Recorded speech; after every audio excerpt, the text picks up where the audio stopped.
ബാക്കി ഞാൻ പറയട്ടെ. അങ്ങനെ പ്ലസ് 1 പ്ലസ് 2 കഴിഞ്ഞു. അനിയൻ 10 കഴിഞ്ഞു. അവൻ സയൻസായിരുന്നു പിന്നീട് എടുത്തത്. അപ്പം ഞാൻ ഹ്യൂമാനിറ്റീസ് ആയിരുന്നു പ്ലസ് 1 പ്ലസ് 2 രണ്ടും ഒന്ന് തന്നെ. അപ്പം അതങ്ങനെ കഴിഞ്ഞു. കാരണം ഞാൻ പൊതുവേ ഒരു മണ്ടിയായ കുട്ടിയായിരുന്നല്ലോ ആദ്യമേ. അപ്പം ഞാൻ തന്നെ തിരഞ്ഞെടുത്തു എനിക്കുള്ള വിഷയം. അപ്പം അന്നത്തെ കാലത്ത് അതൊക്കെ മതിയായി. ആ മാർക്ക് 10ൻ്റെ മാർക്ക് മതിയായിരുന്നു എനിക്ക് പ്ലസ് 1 അഡ്മിഷൻ കിട്ടാൻ. അടുത്തുള്ള സ്കൂളിൽ തന്നെ കിട്ടി. അപ്പം ഞാൻ മണ്ടിയായതുകൊണ്ട് ഞാൻ തന്നെ തിരഞ്ഞെടുത്തതാണ് ഹ്യൂമാനിറ്റീസ് എന്നുള്ളത്. മണ്ടമാർക്കെന്ന് പറഞ്ഞിട്ടുള്ളത് ഹ്യൂമാനിറ്റീസ് ആണെന്നാണ് പൊതുവെ പറയുന്നത്. അങ്ങനെയൊന്നുമില്ല. പക്ഷെ ചിലപ്പോൾ എനിക്ക് തോന്നാറുണ്ട്. കാരണം ക്ലാസ്സിൽ ഒരുപാട് പേരുണ്ടെങ്കിലും 1, 2, 3 മൂന്നാമത്തെ സ്ഥാനം എനിക്കായിരുന്നു മാർക്കിൽ. അപ്പം ബാക്കി 2 പേര് എൻ്റെ മുന്നിൽ ഉണ്ടായിരുന്നുള്ളൂ. അതുകൊണ്ട് ഞാൻ വിചാരിക്കുന്നു അത്യാവശ്യം പഠിക്കാൻ താല്പര്യം കുറവുള്ളവർക്കുള്ളതാണ് ഹ്യൂമാനിറ്റീസ് എന്ന് വിചാരിക്കുന്നു. അങ്ങനെയൊന്നുമില്ല. കാരണം ഓരോരുത്തരുടെ ഇഷ്ടാനുസരണമാണ്. കാരണം എല്ലാവർക്കും ഏറ്റവും കൂടുതൽ താല്പര്യം ഈ സയൻസ് അല്ലെങ്കിൽ കൊമേഴ്സ്. കാരണം ഇതുണ്ടെങ്കിൽ ജീവിതത്തിൽ മുന്നോട്ട് പോകാൻ പറ്റുള്ളൂ എന്നൊക്കെയുള്ള ചിന്താഗതിയൊക്കെ കാണും. വീട്ടുകാരുടെ ഇഷ്ടപ്രകാരമൊക്കെയാണ് കൂടുതൽ. എൻ്റെ അനിയനും അങ്ങനെ തന്നെയായിരുന്നു. അവന് ഇതൊന്നും അല്ലായിരുന്നു തോന്നും താല്പര്യം. അപ്പം സയൻസ് എടുത്ത് അവനെ ഏതെങ്കിലും രീതിയിൽ മെച്ചപ്പെട്ട വിദ്യാഭ്യാസം കൊടുക്കാമെന്നൊക്കെ കരുതിയിട്ടായിരിക്കും വീട്ടിലുള്ളവരൊക്കെ പറഞ്ഞ് സയൻസ് എടുക്കും നിനക്ക് നല്ല മാർഗ്ഗമുണ്ടല്ലോ എന്ന് പറഞ്ഞ് അങ്ങനെ ആ ചെറുക്കൻ അതെടുത്തത്.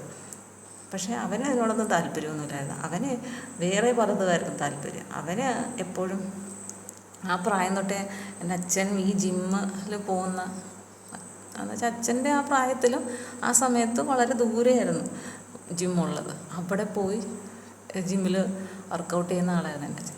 അപ്പോൾ എന്ത് ചെയ്തു, ഈ 10ാം ക്ലാസ്സൊക്കെ കഴിഞ്ഞപ്പോൾ ഇതൊക്കെ കുറേ സാധനങ്ങൾ നമുക്ക് വീട്ടിലുണ്ടാക്കിയെടുക്കാം. അപ്പം പിന്നെ ഈ കൊല്ലന്മാരെ കൊണ്ടൊക്കെ ഉണ്ടാക്കിച്ചെടുക്കും. അപ്പം അങ്ങനെ പണി ചെയ്യുന്ന ആൾക്കാരുണ്ടല്ലോ, കൊല്ലപ്പണി ചെയ്യുന്നത്. അപ്പോൾ അവരെ കൊണ്ടൊക്കെ ഉണ്ടാക്കിച്ച് കുറേ സാധനങ്ങൾ വാങ്ങിക്കുക. എവിടെ നിന്നൊക്കെയാണോ കുറേ സാധനങ്ങളൊക്കെ അവന് ഇറക്കി കൊടുത്തു. ചെറിയ എന്നിട്ട് അച്ഛൻ കാണിച്ചു കൊടുക്കും എങ്ങനെ ഇതൊക്കെ ചെയ്യണ്ടേന്ന്. അപ്പോൾ അതിലായിരുന്നു അവൻ്റെ ഇൻട്രസ്റ്റ് മുഴുവൻ. അന്ന് തൊട്ടേ അവൻ്റെ മനസ്സിൽ കയറിയതാണ് ഈ ജിം എന്നുള്ളത്. ഇപ്പോൾ അതിലാണ് അവൻ എത്തി നിൽക്കുന്നത്. കുഴപ്പമൊന്നുമില്ലാതെ പോകുന്നു. അതങ്ങനെ നിൽക്കട്ടെ. അപ്പം ഞങ്ങൾ 2 പേരും, അവൻ സയൻസ് എടുത്ത് പഠിച്ചു, ഞാൻ ഹ്യൂമാനിറ്റീസ് പഠിച്ചു. അങ്ങനെ എൻ്റെ ഇത് കഴിഞ്ഞു. പിന്നെ അവൻ പ്ലസ് 2 കഴിഞ്ഞപ്പോഴത്തേക്കും പ്ലസ് 2 വലിയ വിശേഷമായ വിജയമൊന്നും ഇല്ലായിരുന്നു. അങ്ങനെ അത് കഴിഞ്ഞപ്പോൾ ITക്ക് പോയി. പിന്നെ അത് കഴിഞ്ഞപ്പോൾ ഞാൻ ഡിഗ്രിക്ക് പോകാൻ തീരുമാനിച്ചു. അപ്പം ഞാനിങ്ങനെ ചിന്തിച്ചൊരു കാര്യമുണ്ട്. എന്നോട് എല്ലാവരും ഇങ്ങനെ കുറേ ഉപദേശങ്ങളൊക്കെ അത് ഇത് എന്നൊക്കെ പറയും. ഈ സയൻസൊക്കെ എടുക്കാനൊക്കെ എന്നോട് പറഞ്ഞു. അപ്പോൾ എനിക്ക് പക്ഷേ സൂചി കാണുന്നത് പേടിയാണ്. എന്തായാലും ഈ സയൻസ് എടുത്തവർക്ക് ഈ ഏതെങ്കിലും ഒരു മേഖലയിലായിരിക്കും മെഡിക്കൽ എന്നുള്ളതാണ്. അതെനിക്ക് പേടിയായതുകൊണ്ട് ഞാൻ പറഞ്ഞു എനിക്ക് അതിന് താല്പര്യമില്ല എന്ന് തന്നെ പറഞ്ഞു. അതുകൊണ്ട് നമ്മൾ പാവം എന്നുള്ള രീതിയിൽ എൻ്റെ ഇഷ്ടത്തിനങ്ങ് വിട്ടു. അങ്ങനെയാണ് ഞാൻ ഹ്യൂമാനിറ്റീസിലൊക്കെ എത്തിപ്പെടുന്നത്. അപ്പോൾ ഹ്യൂമാനിറ്റീസ് കഴിഞ്ഞപ്പോഴും കുറേ വേറെ കുറേ ഫീൽഡുകളൊക്കെ എന്നോട് പറഞ്ഞു.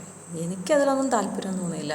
അന്നും എനിക്ക് ഈ മനസ്സും ഈ ഓരോ വരികളിലൊക്കെ പറയുന്ന കവികളൊക്കെ ഓരോ വരികൾ എഴുതുമ്പോൾ അത് അവരുടെ മനസ്സിലൂടെ എങ്ങനെയാണോ പോയിരിക്കുന്നത് എന്ന രീതിയിലൊക്കെ ചിന്തിക്കുന്ന ഒരു മൈൻഡ് എനിക്കുണ്ടായിരുന്നു. അപ്പം പിന്നെ ഇത്തിരി സാഹിത്യം ഭയങ്കര ഇഷ്ടമായതുകൊണ്ട്, അത് മനസ്സുമായി ബന്ധപ്പെട്ട് കിടക്കുന്നതായതുകൊണ്ടായിരിക്കാം എനിക്കത് ഇഷ്ടമായിരുന്നു. അപ്പം അന്നൊക്കെ നമുക്ക് എന്തെങ്കിലുമൊക്കെ പരിപാടിയൊക്കെ വരുമ്പോഴത്തേക്കും അതിലൊക്കെ പങ്കെടുക്കണമെന്നൊക്കെ ഉള്ള ഇഷ്ടം. വെച്ചാൽ നമുക്ക് ക്ലബിൻ്റെയൊക്കെ പരിപാടി വന്നാൽ ഡാൻസ്, തിരുവാതിര, ഒപ്പന അങ്ങനെയൊക്കെയുള്ള കുറച്ച് ചില പരിപാടികളൊക്കെ ഉണ്ടല്ലോ, അങ്ങനെയുള്ളതിലൊക്കെ എനിക്ക് പങ്കെടുക്കുമായിരുന്നു ഞാൻ ഫ്രണ്ട്സൊക്കെ കൂടെ. അപ്പം അങ്ങനെ ഞാൻ കരുതി മലയാളം എടുക്കാം. അപ്പോൾ അതിനാണ് ഏറ്റവും കൂടുതൽ മാർക്കും കിട്ടിയിരിക്കുന്നത്. ബാക്കിയൊക്കെ എല്ലാം ഏകദേശം ഒരേപോലെ റേഞ്ച് നിൽക്കുന്നതാണ്. പക്ഷെ ഒരു സങ്കടമുണ്ട് കേട്ടോ. ഞാൻ ഏറ്റവും കൂടുതൽ സന്തോഷിച്ച അല്ലെങ്കിൽ ആഗ്രഹിച്ച, ഒരുപാട് ഇഷ്ടപ്പെട്ട് ഒരുപാട് പഠിച്ച ഒരു വിഷയമായിരുന്നു പൊളിറ്റിക്സ്. പക്ഷേ ഏറ്റവും കുറവ് മാർക്ക് എനിക്ക് കിട്ടിയത് പൊളിറ്റിക്സിനായിരുന്നു. അന്ന് തൊട്ട് ഞാൻ ഈ ഇഷ്ടപ്പെട്ട വിഷയത്തെ തിരഞ്ഞെടുക്കുമ്പോൾ ഒന്ന് പതറും. അതെനിക്ക് എന്നോ ഒരു അനുഭവമായിട്ടാണ് നിൽക്കുന്നത്. അങ്ങനെ അത് ഭയങ്കര സങ്കടമായിരുന്നു. എനിക്ക് തോന്നുന്നു ആ സാറ് ചിലപ്പോൾ എൻ്റെ മാർക്ക് ലിസ്റ്റ് കണ്ടിട്ടുണ്ടെന്നൊരു സംശയം. മാർക്ക് ലിസ്റ്റ് മേടിക്കാൻ ചെന്നപ്പം സാറിൻ്റെ ഇത് വാങ്ങിച്ച് നോക്കിയായിരുന്നു. അപ്പോൾ അത് കണ്ടപ്പോൾ സാറിന് തൃപ്തിയായി കാണും. സാർ ഒന്നുമേ എന്നോട് പറഞ്ഞില്ല. പിന്നെ പ്രതീക്ഷിക്കാത്ത വിഷയത്തിനൊക്കെ നല്ല ഉയർന്ന മാർക്കുകളും, ഇഷ്ടമില്ലാത്ത പേടിച്ച് കൈകാര്യം ചെയ്ത പക്ഷെ അതിനൊക്കെ നല്ല മാർക്ക്. അങ്ങനെ ആയപ്പോൾ ഞാൻ തന്നെ ആലോചിച്ചത് എന്തേ നടക്കുന്നു, നമ്മളൊന്ന് പഠിച്ച് കുത്തിയിരുന്ന് പഠിച്ച് എഴുതി വയ്ക്കും, നല്ല രീതിയിൽ എഴുതി, പിന്നെ ഇതെന്താണ് ഇതിന് മാത്രം മാർക്ക് ഇത്രയും കുറഞ്ഞതെന്ന് ഞാൻ ചിന്തിച്ചു. പിന്നെ അതിന് വേണ്ടിയിട്ട് എൻ്റെ പുറകെ നടക്കാനുള്ള ഒരു താല്പര്യം എനിക്കില്ലാത്തതുകൊണ്ട് ഞാനതങ്ങ് മാറ്റി വെച്ചു. കിട്ടിയത് കിട്ടി എന്ന് വിചാരിച്ചു. അങ്ങനെയാണ് ഡിഗ്രിക്ക് ഞാൻ മലയാളം മതി എന്ന് തീരുമാനിച്ചു. അത് അറിയപ്പെടുന്നൊരു കോളേജാണ്, അവിടെ ഏതായാലും കിട്ടി, അതൊരു ഭാഗ്യം. അങ്ങനെ കോളേജിൽ തുടങ്ങി. അപ്പം ഞാൻ എൻ്റെ അപ്പച്ചിയുടെ വീട്ടിൽ നിന്നാണ് പഠിക്കാൻ പോകാൻ തുടങ്ങിയത്. കുറച്ച് ദൂരമുള്ളെങ്കിലും അവിടെ നിന്ന് പഠിക്കാനുള്ള താല്പര്യം എല്ലാവരും പ്രകടിപ്പിച്ചു. ഞാനും ഓക്കെ പറഞ്ഞു. അപ്പോൾ അടുത്താണ്, നടന്നു പോകാം, കുറച്ച് ഫ്രണ്ട്സൊക്കെ അടുത്തൊക്കെ ഉണ്ട്. അങ്ങനെ ഞാൻ ഡിഗ്രി പഠനത്തിനുള്ള തയ്യാറെടുപ്പുമായി കോളേജിലേക്ക് ചെല്ലുന്നു. അപ്പം നമ്മൾ തീർച്ചയായിട്ടും അതുവരെ നമ്മൾ സൈക്കിളൊക്കെ കണ്ടിട്ടുള്ളത് സ്കൂളാണ്. പക്ഷേ കോളേജിൽ നിന്ന് ആകെപ്പാടെ അമ്പരപ്പ്. അപ്പം ഞാൻ ആ ദിവസം തന്നെ ഒറ്റയ്ക്കാണ് പോകുന്നത്. കോളേജ് ഇവിടെ ആണെന്നറിയാം. അവിടേക്ക് അങ്ങ് അകത്തോട്ട് കയറി ചെല്ലുമ്പം നമുക്ക് ആരോടെങ്കിലും ചോദിക്കാമായിരുന്നു. അപ്പം വഴി വെച്ച് എന്നെക്കാട്ടും മുതിർന്ന ആളാണ്. അപ്പം ഞാൻ ചേച്ചി എന്ന് പറയാം. അപ്പം അവർ സെക്കൻഡ് ഇയറാണ്, തേർഡ് ഇയർ ആണെന്ന് തോന്നുന്നു, കറക്റ്റ് ഓർമ്മയില്ല. അപ്പം ഞാൻ ആ ചേച്ചിയോട് സംസാരിക്കുന്നു. അപ്പം ചേച്ചി പറയുന്നില്ല ഇങ്ങനെ ഡിപ്പാർട്ട്മെൻറ്റൊക്കെ ഉണ്ടെന്നൊന്നും ഞാൻ അറിയുന്നില്ല. അപ്പം ചേച്ചിയോട് സംസാരിച്ചപ്പോൾ പുള്ളിക്കാരി ഈ 2 വർഷമായി കോളേജിലേക്ക് വന്നിട്ടെങ്കിലും ഭയങ്കര പേടിയാണ്. കോളേജിലോട്ട് കയറുന്നതും അവിടുത്തെ കാര്യങ്ങളൊക്കെ ഭയങ്കര പേടി. ഞാനൊക്കെ ഇതിനും മാത്രം പേടിക്കാൻ എന്താണ് എന്ന് വിചാരിക്കും. എനിക്കിപ്പോഴും ഓർമ്മയുണ്ട്, ഞാൻ പോയത് അന്നത്തെ കാലഘട്ടം ഇതുപോലെയല്ലല്ലോ, കുറേ വർഷങ്ങൾ. അപ്പം ഒരു കവറിൽ നമ്മൾ സാധാരണയൊക്കെ സ്കൂളിലൊക്കെ ആദ്യമായിട്ട് നമ്മൾ ചെല്ലുമ്പോൾ ഒരു കവറിൽ ഒരു ബുക്ക്, ഒരു പുസ്തകം, അങ്ങനെ എന്തെങ്കിലും എടുത്തൊരു പേനായി ഒക്കെ ഇട്ട് പോകത്തില്ലേ? അങ്ങനെയാണ് പോയിട്ടുള്ളത്. വെള്ളം പോലും കൊണ്ടുപോയിട്ടില്ലായിരുന്നു തോന്നുന്നു. വെള്ളം ഉണ്ടായിരുന്നു, എനിക്ക് ഓർമ്മയില്ല. അങ്ങനെയാണ് പോകുന്നത്. ആദ്യമൊക്കെ ഉച്ച വരെയൊക്കെ ഉള്ളത്. അപ്പോൾ അതിനനുസരിച്ച് നമ്മൾ പോകുന്നു. ഞാൻ ഇതുപോലെ തന്നെ കവറിലൊക്കെ, മിക്കവാറും എല്ലാവരും അങ്ങനെയൊക്കെ തന്നെയായിരുന്നു, കവറിൽ ഒരു ബുക്കൊക്കെ പിടിച്ച് അങ്ങനെ ചെല്ലുന്നു. അപ്പോൾ ഞാൻ പറഞ്ഞു, ചേച്ചി എൻ്റെ ക്ലാസ് എവിടാതെ എനിക്കറിയില്ല, ഞാനും BA മലയാളമാണ് എന്ന് പറഞ്ഞു. അപ്പോൾ ഈ ചേച്ചിയാണെങ്കിൽ ഭയങ്കരമായിട്ട് പേടിച്ച ആ ഒരു വർഷം കഴിഞ്ഞ് 2ാമത്തെ വർഷമാണെങ്കിലും പേടിച്ചിട്ടാണ് കോളേജിലോട്ട് കയറുന്നത്. അപ്പം ഞാനെല്ലാവരും നോക്കുന്നത് എനിക്ക് അത്ഭുതമാണ്. നമ്മളിതുവരെ കോളേജിനകത്തോട്ട് കയറിയിട്ടില്ല. അപ്പം എല്ലാവരും ബൈക്ക് വരുന്ന ഒരു സംഘം ആളുകളുണ്ടല്ലോ, പിന്നെ ടീച്ചേഴ്സൊക്കെ കാറിലൊക്കെ വരുന്ന, കൊള്ളാമല്ലോ, നമ്മൾ നേരെ സ്കൂളിലൊക്കെ കണ്ടിട്ടുള്ള കൂടുതലും ബസ്സിനൊക്കെ വരുന്നതല്ലേ. അപ്പം നമുക്ക് പിന്നെ വലിയ വലിയ മരങ്ങൾ, അങ്ങനെ അടിപൊളിയായിട്ടുള്ളൊരു അന്തരീക്ഷം. അങ്ങനെ ആ ചേച്ചി എക്കണോമിക്സോ മറ്റോ ആയിരുന്നു. അപ്പോൾ അടുത്ത് തന്നെ. അപ്പോൾ എന്നെ ദൂരെ ഒന്ന് കാണിച്ചു തന്നു. അതാ നിങ്ങളുടെ ഡിപ്പാർട്ട്മെൻറ്റ്, അവിടോട്ട് ചെന്ന് ചോദിച്ചാൽ മതി, പറഞ്ഞു തരുമെന്ന് പറഞ്ഞിട്ട് ചേച്ചി വെപ്രാളം പിടിച്ച് എന്നെ അവിടം വരെ ആക്കിയിട്ട് ചേച്ചി അങ്ങ് സ്പീഡിൽ പോയി, ചേച്ചിയുടെ ക്ലാസ്സിലേക്ക് പോയി. ഞാൻ ഓർക്കും ഇതെന്താണ്, ഇത് ധൈര്യത്തിനൊന്നും അങ്ങനെ ഞാൻ ഒറ്റയ്ക്കാണ് എന്ന് എനിക്ക് തോന്നിക്കഴിഞ്ഞാൽ ഭയങ്കര ധൈര്യമാണ്, മടിയൊന്നും തോന്നത്തില്ല. ഇച്ചിരി ധൈര്യം കൂടും, മടിയും മാറും. പക്ഷെ കൂടെ ആളുണ്ടെങ്കിൽ മടി വരും.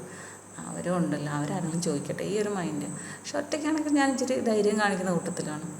അങ്ങനെ ഞാൻ ചെന്നിട്ട് നോക്കിയപ്പോൾ ഡിപ്പാർട്ട്മെൻറ്റ്, ഞാൻ എന്താണ് എഴുതി വെച്ചിരിക്കുന്നത് അത് മനസ്സിലായില്ല. ഈ കോളേജിൽ ചെന്ന് കഴിഞ്ഞാൽ ഓരോ വിഷയത്തിനും ഓരോ ഡിപ്പാർട്ട്മെൻറ്റ് എന്നാണ് പറയുന്നതെന്നും ഓരോ ഏരിയയിലും ഓരോ അതിൻ്റെ ക്ലാസ്സാണെന്നും ചില വിഷയങ്ങൾ എടുക്കുമ്പോൾ 2-3 ക്ലാസ്സുകൾ ഒന്നിച്ചാണ് നടത്തുന്നതൊന്നും അതിനെക്കുറിച്ച് അറിയില്ല. അങ്ങനെ ഞാൻ അവിടെ ചെന്ന് നോക്കിയപ്പോൾ 2-3 പേരൊക്കെ അവിടെ ഇരിപ്പുണ്ട്. ഇതിൽ നമ്മളെ പഠിപ്പിക്കുന്ന സാറന്മാരെന്നല്ല. അപ്പോൾ സാറാണോ ടീച്ചറാണോ അല്ല പ്യൂണാണോ ആരാണോ എന്തോന്നും അറിയില്ല. ഞാനെന്തായാലും അകത്തേക്ക് ചെന്നിട്ട് ചോദിച്ചു, ഫസ്റ്റ് BA മലയാളത്തിന് ക്ലാസ് ഏതാണെന്ന് ചോദിച്ചു. അപ്പോൾ അവിടെ നിന്ന ഒരാൾ, എനിക്കിപ്പോഴും ഓർമ്മയില്ലത് ആരാണെന്ന്. പക്ഷെ അതിന് മുമ്പ് അപ്പം കണ്ട ആളിനെ പിന്നെ ഞാൻ അവിടെ കണ്ടിട്ടില്ല. അങ്ങനെ തൊട്ടപ്പുറത്തെ ക്ലാസ്സായിരുന്നു. അപ്പം ഞാൻ നോക്കിയപ്പോൾ ആ ക്ലാസ്സിൻ്റെ മുകളിലായിട്ട് ഫസ്റ്റ് BA മലയാളം എന്ന് എഴുതി വെച്ചിട്ടുണ്ട്. അപ്പോൾ ഞാൻ നമ്മുടെ സ്കൂളിലൊക്കെ പോലെ ചെറിയൊരു വ്യത്യാസം ഉണ്ടെങ്കിൽ എഴുതിയൊക്കെ വെച്ചിട്ടുണ്ടല്ലോ, സന്തോഷിച്ചു. അപ്പം ക്ലാസ് തുടങ്ങിയിട്ടില്ല. അങ്ങനെ എവിടെയെങ്കിലും ഒന്ന് ഇരിക്കണമെന്ന് നോക്കി എവിടെയോ കയറി ഇരുന്നു. അന്ന് ഞാൻ ബാക്കിലേ ഇരിക്കത്തുള്ളൂ. സ്ഥലത്ത് ഇരുന്നു. ചുറ്റും നോക്കിയിട്ട് എല്ലാവരും ഇങ്ങനെ അമ്പരന്ന് പേടിച്ച് വിറച്ചിരിക്കുകയാണ്. ആൺപിള്ളേരാണെങ്കിൽ ആൺപിള്ളേർക്ക് കുറച്ചുകൂടി ധൈര്യം ഉണ്ടല്ലോ. പക്ഷെ പെൺപിള്ളേരെല്ലാം ഇങ്ങനെ പേടിച്ച് വിറച്ചിരിക്കുക. എല്ലാവരുടെ മുഖത്തൊറ്റ ഭാവം, ഇതെന്താണ് നടക്കാൻ പോകുന്നത്, ഫസ്റ്റ് ഇയറാണ്, റാഗിങ്, എല്ലാവർക്കും അതാണ് പേടി, റാഗിങ്. അങ്ങനെ ഇരുന്നു. ടീച്ചർ വന്നു സംസാരിച്ചു. അങ്ങനെ എനിക്കിപ്പോഴും ഓർമ്മയുണ്ട്, എനിക്ക് കേരള കൾച്ചർ പഠിപ്പിച്ച ടീച്ചർ. അപ്പം ടീച്ചർ വന്നു, പേരൊക്കെ എനിക്കറിയാം. ടീച്ചർ വന്നിട്ട് പറഞ്ഞു, എന്നിങ്ങനെ ക്ലാസ്സിൽ അങ്ങനെ സംസാരിച്ചിട്ട് പറഞ്ഞു, നിങ്ങൾ ഇത്ര നാൾ സ്കൂളിൽ പഠിച്ച് കോളേജിലേക്ക് വന്നു കഴിഞ്ഞപ്പോൾ നിങ്ങൾക്ക് തോന്നിയ ഒരു ഫീല്, എന്തൊക്കെ വ്യത്യാസം, നിങ്ങൾക്ക് എന്താണ് നിങ്ങളുടെ ഒരു അനുഭവം തോന്നുന്നത്, അത് എഴുതി വയ്ക്കാൻ പറഞ്ഞിട്ട് പോയി. അങ്ങനെ അത് എല്ലാവരും എഴുതി, ഞാൻ എഴുതിയൊക്കെ വെച്ചു. നമ്മുടെ പേപ്പറൊക്കെ വാങ്ങിച്ചു. പിന്നെ അതിനെക്കുറിച്ച് അറിവൊന്നുമില്ല. പിന്നെ ക്ലാസ്സൊക്കെ തുടങ്ങി. അങ്ങനെ ഞാനൊന്ന് ആ പേപ്പറിൽ എഴുതിയ ഒറ്റ കാര്യം വലുതായിട്ട് എനിക്ക് ഓർമ്മയുള്ളത് എന്താണ്, ചില ചേച്ചിമാർ, കുറേ ചേട്ടന്മാരൊക്കെ ബൈക്കിൽ വരുന്നു, പഠിപ്പിക്കുന്നവരും വണ്ടിയിലൊക്കെ വരുന്നു. അതൊരു വലിയ വ്യത്യാസമായിട്ട് എനിക്ക് തോന്നുന്നു അതെഴുതിയിട്ട് എനിക്ക് ഓർമ്മയുണ്ട്. പിന്നെ അങ്ങോട്ട് ഒരു കോളേജിൻ്റെ ഏറ്റവും വസന്തകാലം എന്നൊക്കെ പറയുന്ന പോലുള്ളൊരു കാലഘട്ടം എന്ന് പറയുന്നത് ഇലക്ഷൻ ടൈമാണ്. എല്ലാവർക്കും ഭയങ്കര പവറാണെന്ന്. നമുക്ക് ഇപ്പോൾ നമ്മുടെ നാട്ടിൽ നടക്കുന്ന പോലുള്ള പവർ തന്നെ നമുക്കന്ന് കുട്ടികൾക്ക് എല്ലാവർക്കും ഉണ്ട്. വോട്ട് പിടുത്തം മൊത്തം പേപ്പറും ആകെ ബഹളമാണ്. നല്ലൊരു ഇപ്പം ഇത് കേൾക്കുമ്പോൾ എല്ലാവർക്കും മനസ്സിലാകും, കോളേജിൽ പഠിച്ചവർക്കൊക്കെ അറിയാം. ഇപ്പോഴത്തെ എനിക്കറിയില്ല കറക്റ്റായിട്ട്, എങ്കിലും അന്നത്തെ കാലഘട്ടത്തിൽ നല്ലൊരു അന്തരീക്ഷമാണ് കോളേജിൽ. വലിയ പ്രശ്നമൊന്നുമില്ല. ചില പ്രൊഫസർമാരൊക്കെ ഇങ്ങനെ നമ്മളിങ്ങനെ ശ്രദ്ധിക്കും. കാരണം കുറച്ച് ചേച്ചിമാരും ചേട്ടന്മാരൊക്കെ ഇങ്ങനെ ഹൗവ ബീച്ച് എന്ന് പറയും, അവിടെ വന്നിരുന്ന് വർത്താനം പറയും. അപ്പം ഒന്ന് രണ്ട് സാറന്മാരുണ്ട്, അവരങ്ങോന്ന് വരുമ്പോഴേ ഇവർ അവിടെ നിന്ന് എണ്ണിക്കും, വരുന്നുണ്ട് ഇപ്പം പൊക്കുമെന്ന് പറയും. അങ്ങനെ നമ്മൾ സ്ഥിരം കാണുന്നവരുണ്ട്. പിന്നെ ഞാൻ വേറൊരു വീഡിയോയിലും പറഞ്ഞിട്ടുണ്ട്, എനിക്കിങ്ങനെ ക്ലാസ്സിൽ തന്നെ ഉച്ച സമയത്ത് ഇങ്ങനെ ഫുൾ ടൈം നമ്മൾ ക്ലാസ്സിൽ ഉച്ചയ്ക്ക് നമുക്ക് ഫുഡ് കഴിക്കുന്ന സമയത്ത് കഴിച്ചിട്ട് നമുക്കൊന്ന് പുറത്തൊന്ന് ഇറങ്ങി നടക്കണ്ടേ. ഇത് എൻ്റെ കൂടെയുള്ളവർ ആരും വരാൻ താല്പര്യമാണ്, എന്താണെന്ന് പറഞ്ഞില്ല, അവർക്കൊക്കെ പേടിയാണെന്ന് പറഞ്ഞില്ല. അങ്ങനെ ഞാൻ ഒറ്റയ്ക്ക് ഇറങ്ങി ഒരു സൈഡിൽ നിന്ന് കയറിക്കഴിഞ്ഞാൽ അങ്ങേ അറ്റത്തെ വരാന്ത എന്നിട്ട് അവിടുന്ന് മുകളിലോട്ട് കയറാം. മുകളിലോട്ട് കയറിയ ആ മുകൾ കവർ ചെയ്ത് താഴോട്ടിറങ്ങുമ്പോൾ നമ്മൾ എവിടെ നിന്ന് കയറിയോ അവിടെ വന്ന് അവസാനിക്കും. അങ്ങനെയാണ് ആ കോളേജിൻ്റെ പോക്ക്. ഞാൻ ഇറങ്ങും. ചില ഏരിയയിലെത്തുന്നതൊക്കെ എഴുതുമ്പോൾ ഈ ലാബും കാര്യങ്ങളൊക്കെ ആകുമ്പോൾ ആരുമില്ല, നിശബ്ദത. നമ്മൾ നടക്കുമ്പോൾ ആ സൗണ്ട് മാത്രം. എങ്കിലും ഞാൻ പോകും. അതുപോലെ ചില ക്ലാസ്സിൻ്റെ മുന്നിൽ കൂടെ നടക്കാൻ ടീച്ചേഴ്സ് സമ്മതിക്കാറില്ല കേട്ടോ, ചില ക്ലാസ് എടുക്കുന്ന സമയത്ത്. ആ സമയത്തപ്പം നമ്മൾ മിണ്ടാതെ അങ്ങനെ അനങ്ങാതെ പോകണം. പിന്നെ നമ്മൾ നമുക്ക് ക്ലാസ് ഉള്ളപ്പം ഒരു പറ്റം ചേട്ടന്മാരിങ്ങനെ പോകും. അത് ഓരോ ക്ലാസ് ഇയർ മാറുമ്പോൾ നമ്മുടെ കൂടെയുള്ള പിള്ളേരും പോകും. എന്താണെന്നറിയാം, ഈ ചെരുപ്പ് അങ്ങോട്ടിട്ട് വരാന്തേക്കൂടെ നിരക്കി സൗണ്ട് ഉണ്ടാക്കി ഇങ്ങനെ പോകും. അത് കേൾക്കും. ക്ലാസ് എടുക്കുന്നവർക്ക് അങ്ങ് ദേഷ്യം വരും. അവരിത്തിരി നേരം മിണ്ടാതിരിക്കും, പോയിട്ട് മിണ്ടാന്ന്. അങ്ങനെ ഒരു കാലഘട്ടമായിരുന്നു കോളേജിൻ്റെ. അപ്പം ഞാനിങ്ങനെ പോവും. അപ്പം 1-2 പ്രാവശ്യം എന്നെ പൊക്കിയിട്ടുണ്ട് ഈ ചേട്ടന്മാർ റാഗിങ്ങിന് വേണ്ടിയിട്ട്. അപ്പം നമ്മളോട് ചോദിക്കും, പേരൊക്കെ ചോദിക്കും കാര്യങ്ങളൊക്കെ. അപ്പം നമ്മൾ എന്തെങ്കിലും ചെയ്യുക, പാട്ട് പാടുക, ഒരു കോമഡി പറയാൻ. അപ്പം നമ്മൾ എന്തെങ്കിലും അവർ നമ്മളോട് ചോദിക്കുന്നു. അപ്പം നമ്മൾ അവരുടെ ഒരു മര്യാദ കാണിക്കണം. അപ്പം നമുക്ക് എന്തെങ്കിലും അറിയാം, ചേട്ടാ അറിയത്തില്ല അറിയാം, അപ്പം എന്തെങ്കിലും പറഞ്ഞു കൊടുക്കും. അപ്പം ഞാൻ അന്നൊക്കെ ഈ പൂവൊക്കെ ഉണ്ടാക്കുമായിരുന്നു റോസ. അപ്പം ഞാൻ പറഞ്ഞു, അപ്പോൾ എനിക്ക് ചോദിച്ചു, എന്താണ് പ്രത്യേകിച്ച് കഴിവുകളൊക്കെ ഉണ്ടോ എന്നൊക്കെ ചോദിച്ചു. ഞാൻ പറഞ്ഞു, അത് കഴിവ് എന്ന് പറഞ്ഞാൽ ചേട്ടാ ഞാനിങ്ങനെ പൂവൊക്കെ ഉണ്ടാക്കും, നമ്മൾ വെട്ട് തുണിയുണ്ടല്ലോ അത് വെച്ചിട്ട്. അപ്പോൾ അങ്ങനെയാണെങ്കിൽ അതൊന്നും ഉണ്ടാക്കി. ഞാൻ പറഞ്ഞേ, അപ്പോൾ നമ്മളൊക്കെ ഇവിടുത്തെ അടുത്ത് വെച്ച് പൂവ് ഉണ്ടാക്കി കൊടുക്കും, പേപ്പറും ഇല്ല, അതിന് തുണിയൊന്നും ഇല്ലല്ലോ, എങ്ങനെ കൈ കൊണ്ട് തനിയെ ഉണ്ടാക്ക്, എങ്ങനെ വെട്ടുന്നതെന്ന് വെച്ച്. അപ്പം നമ്മൾ വായുവിൽ പൂ ഉണ്ടാക്കുക എന്ന് പറയത്തില്ല, അതാണ് അവർ ഉദ്ദേശിക്കുന്നത്. നമ്മളെന്ത് ചെയ്യും, അതുപോലെ പൂക്കെടുത്ത് ഞാനങ്ങനെ ചെയ്തിട്ടുണ്ട്. അങ്ങനെ എന്നെ കൊണ്ട് അത് ചെയ്യിപ്പിച്ചു. അങ്ങനെ പൂവായിട്ട് അപ്പം പറഞ്ഞത് നിൽക്കുന്ന ചേട്ടനെ കൊണ്ട് കൊടുക്കാൻ പറയും. ഞാൻ കൊണ്ട് കൊടുത്തിട്ടുണ്ട്. പക്ഷേ അതൊക്കെ ഇപ്പോൾ ഓർക്കുമ്പോൾ ഭയങ്കര സന്തോഷമില്ല. പക്ഷെ അന്നൊക്കെ അതിനെ പേടിക്കേണ്ട കാര്യമൊന്നുമില്ല, അതൊക്കെ എൻ്റെ കൂടുള്ളതാണ്. അതൊക്കെ ഇന്ന് എനിക്ക് ഓർമ്മയിൽ നിൽക്കുന്നത് എന്തുകൊണ്ട്, അതൊക്കെ രസകരമായ കാര്യങ്ങളായതുകൊണ്ട്. പക്ഷെ ഓവറായിട്ടുള്ള ഒരു ഇതും ആ കോളേജിലെ ഞാൻ കേട്ടിട്ടില്ല കേട്ടോ. ഇപ്പം ഇങ്ങനെയൊക്കെയുള്ള കാര്യങ്ങൾ കേൾക്കുമ്പോൾ ഇത് ഒരിക്കലും റാഗിങ് എന്നൊന്നും പറയാൻ പറ്റത്തില്ല ഇപ്പോഴത്തെ രീതിയിൽ. പക്ഷെ അതൊക്കെ എൻജോയ് ചെയ്യാൻ പറ്റുന്ന കാര്യമാണ്. അതിൽ കുറച്ചൊക്കെ കാര്യങ്ങൾ ഞാനിങ്ങനെ കുറേ വീഡിയോസിൽ പറഞ്ഞിട്ടുണ്ട്, രസകരമായിട്ടുള്ള സംഭവങ്ങൾ. അത് ഫസ്റ്റ് ഇയർ മാത്രമാണ് നമുക്ക് ആ ഒരു ഇത്. അങ്ങനെ നമുക്ക് ഒരുപാട് പരിചയം കിട്ടും. ചിലത് ഡിഗ്രി അത് കഴിയുമ്പോൾ നമുക്ക് ആ ഒരു പരിചയമൊന്നും അങ്ങനെ തോന്നില്ല. പിന്നെ എല്ലാവർക്കും ചോദിക്കാനുള്ള ഒരു സമയം എന്തായിരിക്കും ഈ ഒരു ടൈമിൽ? പ്രണയത്തെക്കുറിച്ചായിരിക്കും. ഞാൻ പ്രണയത്തിനെതിരായിട്ടുള്ളൊരു വ്യക്തിയായിരുന്നു. അപ്പം അതിൻ്റെ ഒരു സസ്പെൻസ് ഉണ്ട്. അത് ഞാൻ പതുക്കെ പിന്നീട് പറയാം. അതായത് എനിക്ക് എൻ്റെ അണ്ണന്മാർ, അനിയൻ, അവരെയൊക്കെ വേദനിപ്പിക്കുക എന്ന് പറയുന്നത് ഒരു ബുദ്ധിമുട്ടാണ് വീട്ടുകാർക്കെതിരെ. അപ്പം പ്രണയമെന്ന് പറയുമ്പോൾ അതെപ്പോഴും ഒരു ഓപ്പോസിറ്റായിട്ട് നിൽക്കുന്നതാണ്. നമ്മൾ പ്രണയിച്ച് കഴിഞ്ഞാൽ നമ്മളെ വീട്ടുകാരെ വിഷമിപ്പിക്കേണ്ടി വരുമല്ലോ എന്ന് കരുതുന്ന ഒരു ചിന്താഗതിയായിരുന്നു എനിക്ക്.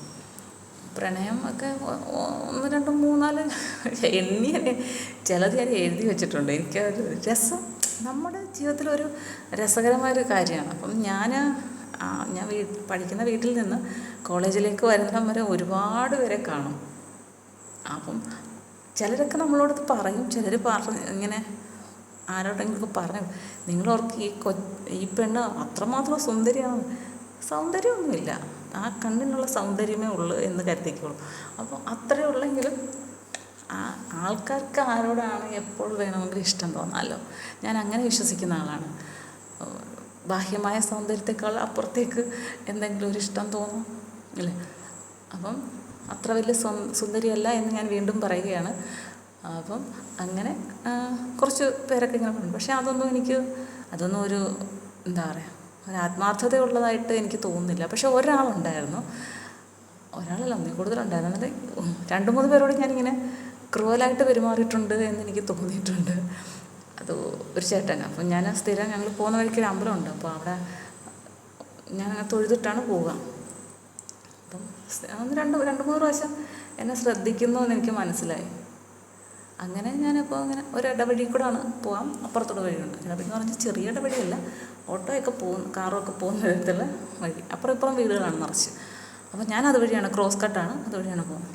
അപ്പം ഈ ചേട്ടൻ സൈക്കിളിലാണ് വരുന്നത്. ലേഡി ബേർഡ് ഇപ്പോഴും എനിക്ക് ഓർമ്മയുണ്ട്. അതിൽ ചവിട്ടി വന്ന് എൻ്റെ അടുത്ത് വന്ന് നിന്ന് എൻ്റെയൊക്കെ പേര് ചോദിച്ചു, പേരെന്തോ ചോദിച്ചു. അപ്പോൾ നമുക്ക് ഭയങ്കര ഇങ്ങനെ, ഞാൻ വലിയ ഭാവമുണ്ടല്ലോ, ഞാൻ വലിയ ആളാണെന്നുള്ള, എനിക്കാരും പേടിയില്ലെന്നുള്ള ഭാവത്തിലാണ് ഞാൻ നടക്കുന്നത്. കാരണം ഒറ്റയ്ക്കാകുമ്പോൾ നമുക്ക് ആ ഒരു ഭാവം വേണം. നമ്മൾ ഒരു സംഭവമാണെന്ന് കരുതി നമ്മൾ നടന്നില്ലെങ്കിൽ നമുക്ക് ധൈര്യം നഷ്ടപ്പെടും. അപ്പം ഞാൻ ഒറ്റയ്ക്കാണെങ്കിൽ ഞാൻ ഇത്തിരി ധൈര്യത്തോടെ തല ഉയർത്തി കൊമ്പനാനം നടക്കുക എന്ന് പറയുന്നില്ല, അതേപോലെ ഇച്ചിരി ധൈര്യമായിട്ട് നടക്കുന്ന കൂട്ടത്തിലാണ്. കാണുമ്പോൾ ഒരു അഹങ്കാരിയാണെന്ന് തോന്നുന്ന രീതിയിൽ ഞാൻ നടക്കത്തുള്ളൂ ആ സമയത്ത്, ഒറ്റയ്ക്കാണെങ്കിൽ. അല്ലെങ്കിൽ നമ്മളെല്ലാം ആവശ്യം. അപ്പോൾ ചേട്ടൻ വന്നിട്ട് ഞാൻ പറഞ്ഞു, ചോദിച്ചു പേരെന്തോന്ന് ചോദിച്ചു. അപ്പം ഞാനിങ്ങനെ മിണ്ടാതെ നിന്നു. ഇതെന്താ, പെട്ടെന്ന് ഞാനിങ്ങനെ ആലോചിക്കുകയാണ്, ആ ചേട്ടനെ ഞാൻ അവിടെ വെച്ച് കണ്ടിട്ടുള്ള ചേട്ടനല്ലേ എന്നിങ്ങനെ ചിന്തിക്കാൻ സമയം. പേര് പറയാൻ ബുദ്ധിമുട്ടാണോ എന്നൊക്കെ ചോദിച്ചു. അപ്പം എൻ്റെ പേര് പറഞ്ഞു. ഞാൻ പറഞ്ഞു എനിക്ക് പേര് പറയാൻ എന്താ ബുദ്ധിമുട്ട്, ഞാനപ്പോൾ പേര് പറഞ്ഞു. അപ്പോൾ എന്നോട് ഇഷ്ടമാണ് എന്ന് പറഞ്ഞു. ഒരു പ്രത്യേക രീതിയിലാണ് ആ ചേട്ടൻ പറഞ്ഞത്. എന്നിട്ട് ആ ചേട്ടൻ, ഞാൻ പറഞ്ഞു ഓക്കെ എനിക്ക് അങ്ങനെയൊന്നുമില്ല എന്ന് അപ്പം തന്നെ മറുപടി പറഞ്ഞു കേട്ടോ. എനിക്കിഷ്ടമില്ല എന്ന് ഞാൻ അപ്പം തന്നെ മറുപടി പറഞ്ഞു. ഞാനൊരു വീഡിയോയിലത് പറഞ്ഞിട്ടുണ്ട്, അങ്ങനെ പെട്ടെന്ന് പറയില്ല, നമ്മൾ കാര്യം പറയണമെന്ന്. കാരണം അന്നൊക്കെ അവർക്കൊക്കെ വിഷമം തോന്നിയിട്ടുണ്ടാകുമല്ലോ എന്ന് എനിക്കിന്ന് ഓർക്കുമ്പോൾ ഭയങ്കര ഫീലുണ്ട്. അപ്പോൾ അങ്ങനെ നോ പറഞ്ഞു. എന്നിട്ട് ഞാൻ എൻ്റെ ഫ്രണ്ടിനൊക്കെ അറിയാം ആളിനെ, കാരണം എൻ്റെ 2-3 ഫ്രണ്ട്സ് ഞങ്ങൾ അതുവഴിയുള്ളവരാണ്, വീടിനടുത്തുള്ളവരാണ്. അപ്പം ഞാൻ അവളോട് എന്നിട്ട് പറഞ്ഞു, ഇന്ന ആൾ എൻ്റെ അടുത്ത് ഇങ്ങനെ പറഞ്ഞു എന്ന് പറഞ്ഞു. എനിക്കും തോന്നിയായിരുന്നു എന്ന് പറഞ്ഞു. അത് കഴിഞ്ഞിട്ട് അന്നാണോ പിറ്റേ ദിവസമാണോ ഒരു ദിവസം ഞങ്ങളിങ്ങനെ കോളേജ് വിട്ട്, അപ്പം സ്ഥിരം നമ്മളെ കാണും റോഡിൽ, അമ്പലത്തിൽ എവിടെയെങ്കിലും വെച്ച് നമ്മളെ പാസ് ചെയ്യും. അപ്പം നമ്മൾ കൂളായിട്ട് പക്ഷെ അതും ഒരു സന്തോഷം തന്നെ, നമ്മളെ ഇഷ്ടപ്പെടാൻ ഒരാളുണ്ടല്ലോ എന്നുള്ളൊരു സന്തോഷമുണ്ടല്ലോ, അതൊരു കാര്യം, വലിയൊരു കാര്യമാണ്. അപ്പം എനിക്കിപ്പോൾ ആ ചേട്ടന് കാര്യം ഓർക്കുമ്പോൾ പാവമുണ്ട്. ഞാൻ അങ്ങനെ പറയണ്ടായിരുന്നു, എടുത്തടിക്കുന്ന പോലെ പറയണ്ടായിരുന്നു, ചേട്ടാ എനിക്ക് അങ്ങനെയില്ല, ഞാൻ ഇങ്ങനെയാണ് മനസ്സിൽ ഉദ്ദേശിച്ചിരിക്കുന്നത് എന്ന് പറയേണ്ടതായിരുന്നു എനിക്കിപ്പം തോന്നാറുണ്ട്. പക്ഷെ കഴിഞ്ഞു പോയി, പറഞ്ഞിട്ട് കാര്യമില്ല. അങ്ങനെ പിന്നെ ആ ചേട്ടന് ഒരു ദിവസം ഇങ്ങനെ കുറച്ച് എന്നെ റോഡിൽ ഇങ്ങനെ നടന്നു പോയപ്പോൾ എന്നെ അവിടെ പിടിച്ച് നിർത്തിയെന്നല്ല, എൻ്റെ അടുക്ക ഒന്ന് നിൽക്കുമോ, എന്നിട്ട് ഒരു കൈ നിറയെ മിഠായി, ചേട്ടൻ്റെ സൈക്കിളിൻ്റെ ഫ്രണ്ടിലത്തെ കൊട്ടയ്ക്കകത്തിലുണ്ടായിരുന്നു കുറേ മിഠായി. അപ്പോൾ അത് എല്ലാം കൂടെ എൻ്റെ എടുത്ത് എൻ്റെ കൈ നീട്ടി. അപ്പോഴത്തേക്കും ഞാൻ ഓർത്ത് എന്തിനാണിത്. അപ്പോൾ പറഞ്ഞു എൻ്റെ പിറന്നാളാണ് എന്ന് പറഞ്ഞിട്ട് ഈ ഒരു കൈ മിഠായി. അപ്പം ഞാനെൻ്റെ കയ്യിൽ വാങ്ങി കേട്ടോ. വാങ്ങിയിട്ട് വാങ്ങിക്ക് പ്ലീസ് എന്ന് പറഞ്ഞിട്ട് ഞാൻ വാങ്ങിച്ച്. അപ്പോൾ അതിൻ്റെ കൂടെ ഒരു പേപ്പറിൽ നമ്പറാണോ എന്താണെന്ന് എനിക്കറിയത്തില്ല, ഇതുകൂടെ എൻ്റെ തന്നു. എന്നിട്ട് എന്നൊക്കെ പറഞ്ഞ് ചേട്ടന് ബുദ്ധിയില്ലെന്ന് എനിക്ക് അപ്പോഴാണ് തോന്നിയത്. എൻ്റെ അടുത്ത് പറയണേ അതെ കളയണമെന്ന് തോന്നിക്കുക കളഞ്ഞോ, ഇത് മിഠായി കളയണമെന്ന് തോന്നിയാൽ കളഞ്ഞോ, പക്ഷെ ഞാൻ പോയി കഴിഞ്ഞിട്ടേ കളയാവുള്ളൂ എന്ന്. ആ ചേട്ടന് വല്ല ആവശ്യം ഉണ്ടായിരുന്നു പറയും. ഇല്ലാതെ ഞാൻ എൻ്റെ കൂട്ടുകാർക്കൊക്കെ കൊടുക്കത്തില്ലായിരുന്നു. അപ്പം ഞാൻ ആലോചിച്ചാൽ ഇങ്ങനൊരു സാധ്യത ഉണ്ട്, അപ്പോൾ കളയല്ലേ. ആ ചേട്ടൻ അതെല്ലാം പറഞ്ഞല്ലേ. ആ ചേട്ടൻ അങ്ങോട്ട് തന്നിട്ട് തിരിക്കും, ഞാൻ അതെല്ലാം അങ്ങോട്ട് ഒരു ഏറ് കൊടുത്ത റോഡിലോട്ട്. ചേട്ടൻ പറഞ്ഞത് കൊണ്ട് മാത്രം ഞാനത് എറിഞ്ഞ, അല്ലെങ്കിൽ എനിക്ക് ആ ഒരു ബുദ്ധി തോന്നില്ല. ഞാനത് കൈ മേടിച്ചിട്ട് ഇത് എന്ത് ചെയ്യണമെന്ന് ആലോചിക്കത്തേ ഉള്ളൂ, അല്ലെങ്കിൽ കൂട്ടുകാർക്കും എല്ലാം കൊടുക്കാം എന്ന് ചിന്തിക്കത്തുള്ളൂ. പക്ഷെ ആ ചേട്ടൻ അങ്ങനെ പറഞ്ഞതുകൊണ്ട് എനിക്ക് അങ്ങനെ അങ്ങ് ചെയ്യാൻ തോന്നി, ഞാനറിഞ്ഞു. അപ്പോൾ ഈ ചേട്ടൻ ഇത് കണ്ടു, പാവം. എനിക്ക് ഓർക്കും സങ്കടമുണ്ട്. ആ ചേട്ടൻ കണ്ടിട്ട് എന്നിട്ട് സൈക്കിളോടെ വെച്ചിട്ട് ഈ മിഠായി എല്ലാം പിന്നെ പെറുക്കി. അപ്പം ഞാനിങ്ങനെ പുറകോട്ട് തിരിഞ്ഞ് നോക്കിയപ്പോൾ എൻ്റെ കൂട്ടുകാരുണ്ട്. അപ്പോൾ എടി പാവമുണ്ടടി എല്ലാം പെറുക്കുന്നുണ്ടെന്ന്. എനിക്ക് ഇത് ഇപ്പോഴും ഭയങ്കര സങ്കടമുണ്ട് കേട്ടോ. അത്ര ക്രൂവലായിരുന്നല്ലോ ഞാനന്ന്. അങ്ങനെ ആ ചേട്ടൻ അതെല്ലാം പെറുക്കിയിട്ട് പിന്നെ എൻ്റെ പുറകെ വീണ്ടും വന്നിട്ട് വീണ്ടും തന്നു. ഇനി എറിയല്ലേ പ്ലീസ്, അല്ലെങ്കിൽ ഞാനങ്ങ് പോയി കഴിഞ്ഞിട്ട് എറിയാവുള്ളൂ എന്ന് പറഞ്ഞു. അങ്ങനെ ആ ചേട്ടൻ വീണ്ടും എൻ്റെ അടുത്ത് ആ ഡയലോഗ് പറഞ്ഞതുകൊണ്ട്, കാരണം നമുക്ക് ഇതൊരു നമ്മളെ സംബന്ധിക്കുന്ന കാര്യമാണെങ്കിലും നമ്മുടെ കൂടെയുള്ള ഒരാളുള്ളപ്പം അവർക്ക് ഒരു ബുദ്ധിമുട്ടുണ്ടാകും. കാരണം നമ്മളെ പരിചയമില്ലാത്ത ഒരുപാട് ആൾ, പക്ഷേ ഇവരെ പരിചയമുള്ളതായിരിക്കും ആ ചേട്ടൻ ഉൾപ്പെടെ. അപ്പം അവർ ചിലപ്പം വീട്ടിൽ പറയുകയോ എടുക്കുകയോ ചെയ്യുന്നത് നമ്മുടെ കൂടെയുള്ളവർക്കത് അവരെയും ബാധിക്കും. അവരോട് ചോദിക്കുക എന്തായിരുന്നു, റോഡിൽ എന്തായിരുന്നൊക്കെ ചോദിക്കും. അന്നത്തെ കാലഘട്ടം പ്രത്യേകിച്ച് അങ്ങനെയാണ്. അപ്പം ചേട്ടനെ വീണ്ടും എൻ്റെ തന്നു. അതിന് ചേട്ടൻ പോയി കഴിഞ്ഞപ്പോൾ ഞാൻ അപ്പോൾ അവിടെ ഒരു കനാലുണ്ട്, മറ്റേ വെള്ളം കൊണ്ട് ഞാൻ അങ്ങോട്ട് ഇറങ്ങി. കുറേയൊക്കെ വെള്ളത്തിൽ പോയെന്ന് തോന്നുന്നു, കുറേയൊക്കെ അവിടെ സൈഡിൽ കാണും. അപ്പം ആരെങ്കിലും എടുത്തു എന്ന് അറിയത്തില്ല. ഞാൻ പിന്നെ ഞങ്ങളിങ്ങനെ നടന്നിങ്ങ് പോകുന്നു. പിന്നെ കോളേജിൽ വേറെയും ഉണ്ടായിരുന്നു, പക്ഷെ അപ്പോഴൊക്കെ ഞാൻ എൻ്റെ ഓട്ടോഗ്രാഫ് ഈയിടെയാണ് എടുത്ത് വെച്ച് ഇടയ്ക്കൊക്കെ നോക്കാറുണ്ട്. നല്ല രസകരമായ കുറേ കാര്യങ്ങൾ അതിൽ എഴുതിയിട്ടുണ്ട്. അതിലൊന്ന് ഈ കൊച്ചൻ്റെ കാര്യമാണ്. അപ്പം കൂട്ടുകാരെല്ലാം വന്നിട്ട് എനിക്ക് എപ്പോഴും പറയും അങ്ങനെ ഞാനപ്പോൾ ഒരു ദിവസം ആളിനെ വിളിച്ചു. എന്നെ ഇത്തിരി പേടിയാണോന്നൊരു സംശയമുണ്ട്. ഞാൻ വിളിച്ചിട്ട് എങ്ങനെയാണ് ഇങ്ങനെയൊക്കെ പറയാൻ ശരിയാണോ എന്ന് ചോദിക്കുന്നു. അല്ല, അങ്ങനെ പുള്ളി സമ്മതിക്കത്തില്ല, കാരണം പറയാനുള്ളൊരു മടി ചിലർക്ക് അങ്ങനെ ഉണ്ടല്ലോ. അപ്പം ഞാൻ പറഞ്ഞു എൻ്റെ മനസ്സിൽ ഇങ്ങനെയൊക്കെയാണ്, എനിക്കങ്ങനെയാണ് എനിക്ക് ചിന്തിക്കാൻ പറ്റുന്നത്, അതുകൊണ്ട് എനിക്കത് ബുദ്ധിമുട്ടുണ്ട്, നമുക്ക് നമ്മൾ ശരിയാവില്ല, അതുകൊണ്ടാണെന്ന് പറഞ്ഞു. അപ്പം കുഴപ്പമില്ലടോ, ഓക്കെ എന്ന് പറഞ്ഞു. അങ്ങനെ പറഞ്ഞു പോയി. ഞങ്ങൾ ഭയങ്കര അങ്ങനെ ഫ്രണ്ട്സായിട്ട് തന്നെ അങ്ങനെ എല്ലാവർക്കും അറിയാം എന്നോടൊരു താല്പര്യമുണ്ട്. പക്ഷേ നമ്മളതൊന്നും പുറത്തോട്ട് കാണിക്കാതെ നമ്മൾ ആ ഒരു രീതിയിൽ തന്നെ പോയി. അതൊക്കെ എൻ്റെ ഡയറിയിൽ നമ്മൾ ലാസ്റ്റ് ഓട്ടോഗ്രാഫ് എഴുതുമല്ലോ, അപ്പോൾ അതിലൊക്കെ ഒത്തിരി പേര് എഴുതിയിട്ടുണ്ട് ഇങ്ങനെയൊക്കെ ഉള്ള കുറേ കാര്യങ്ങൾ. അതപ്പോൾ ഞാനിപ്പോൾ ഓർക്കുമ്പോൾ എനിക്കൊരുപാട് സന്തോഷമാണ് അതൊക്കെ. ഞാൻ ഇടയ്ക്ക് വാട്സപ്പ് എടുത്തിട്ട് സ്റ്റാറ്റസിലിടും, 10 പേര് കാണട്ടെ, അവർക്കും കോളേജിൽ ഇങ്ങനെയുള്ള ഒരുപാട് ഓർമ്മകൾ ഉണ്ടല്ലോ അങ്ങനെയിരിക്കും. പിന്നെ എനിക്ക് കോളേജിലെ നല്ലൊരു ഫ്രണ്ട്, കുറച്ചധികം ഫ്രണ്ട്സ് ഉണ്ടല്ലോ. ഒരാൾ എനിക്കൊരു സ്പെഷ്യൽ ഫ്രണ്ടായിരുന്നു, പക്ഷേ അയാളെ മറ്റൊരാൾ കളിപ്പിക്കുന്നു എന്ന് കണ്ടു കഴിഞ്ഞപ്പോൾ എനിക്ക് ഭയങ്കരമായിട്ടും വിഷമം തോന്നി. അതിൻ്റെ പേരൊരു ചെറിയ ഒരു പിണക്കമൊക്കെ ഉണ്ടായിരുന്നു. പിന്നീട് അയാൾക്ക് തന്നെ ബോധ്യപ്പെട്ട് കാണും അതൊക്കെ വെറുതെ ആയിരുന്നു, ഞാൻ പറഞ്ഞതിൽ സത്യമുണ്ട് എന്ന് അയാൾക്ക് തോന്നിയിട്ടുണ്ട് എന്ന് ഞാൻ വിശ്വസിക്കുന്നു. അതങ്ങനെ പോട്ടെ. അത് മറ്റൊരാളുടെ പേഴ്സണൽ കാര്യം ആയതുകൊണ്ടാണ് ഞാനത് പറയാത്തത്. എൻ്റേതായിട്ടുള്ള കാര്യമായിരുന്നെങ്കിൽ ഞാൻ തീർച്ചയായിട്ടും അത് പറഞ്ഞേനെ, കാരണം അത് എൻ്റെ ഒരു സ്പെഷ്യൽ ഫ്രണ്ടാണ്, എനിക്കിഷ്ടമുള്ള ഒരു വ്യക്തിയായിരുന്നു, അതുകൊണ്ടാണ്. പക്ഷേ എനിക്ക് ഇങ്ങനത്തെ ഒരു പ്രത്യേകതരം സ്വഭാവമായതുകൊണ്ട് ഞാൻ ഒറ്റയ്ക്കാണെങ്കിലും പോകും. ഈ ഒരു സ്വഭാവമുണ്ട്. ഞാൻ അധികം ആരുമായിട്ട് നമ്മുടെ ഒരു രീതിക്കനുസരിച്ചുള്ള ആരെങ്കിലും ഉണ്ടെന്ന് എനിക്കങ്ങനെ തോന്നിയിട്ടില്ല. നമ്മൾ വലിയ കൂട്ട് എന്ന് പറയും, പിന്നെ കൂട്ടുണ്ട്. പക്ഷേ ഞാൻ മറ്റൊരു വീട്ടിൽ നിന്ന് പഠിച്ചുകൊണ്ട് എനിക്ക് പേടിയുണ്ടായിരുന്നു.